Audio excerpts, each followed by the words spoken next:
Mr. Mayor, Mr. City Manager, City Council members, I stand before you tonight not just as a resident, but as someone who has been directly impacted by the actions of your police department. I'm not here tonight to discuss the lawsuit. What I'm here to bring to your attention is something that just as important: transparency, accountability, and consistency in how your citizens are treated. Within a very short time frame, just days after informing this council that the lawsuit had been submitted, a series of events occurred that raised serious concerns.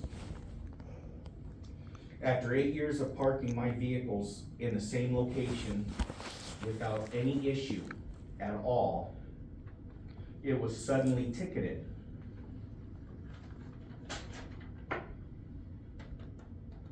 Only hours later, that same officer stopped my wife's vehicle while it was being driven by her son, my stepson, and issued a warning for a yellow light. Something that had never occurred before.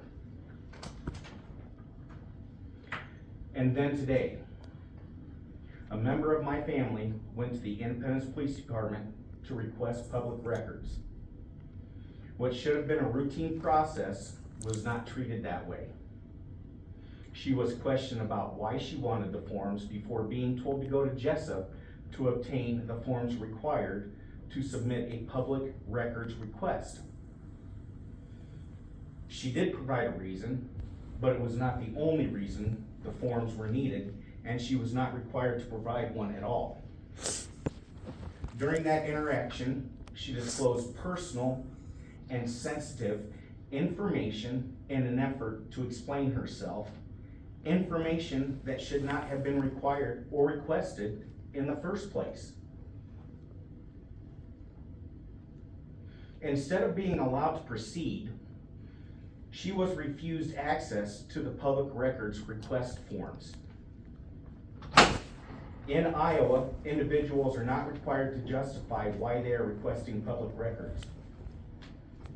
According to the Iowa law, specifically Chapter 22 of the Iowa Public Information Board, a government body may not prevent access to public records by requiring a requester to identify themselves or state their purpose for making a request, while agencies may work with a requester to clarify or narrow a request that cannot be used as a condition to deny access. This was not handled by a front desk employee or due to confusion. This questioning was conducted by the chief of police. When the person responsible for leading the department participates in conduct that goes beyond what the law allows, it raises serious concerns about how these requests are handled and whether proper standards are being followed. That is not courtesy. It is the law. Courts have repeatedly recognized that government actions taken in retaliation for protected First Amendment activity, including speaking at city council meetings, raises serious constitutional concerns. This speech, like any citizen's rights to address their government, is protected under the First Amendment. I am not here tonight to argue my case. That will happen where it belongs, in court.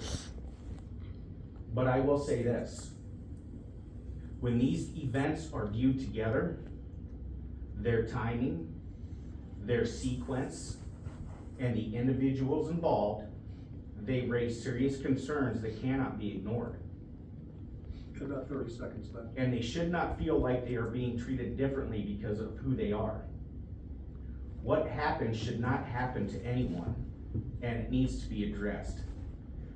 When actions speak this clearly, explanations become less important than accountability. I'm prepared to take accountability for what is mine, even down to the smallest detail. And when I do, I'll be asking for a receipt. But accountability should go both ways. Thank you for your time. Okay, let's move to the consent agenda. I need a motion to accept and approve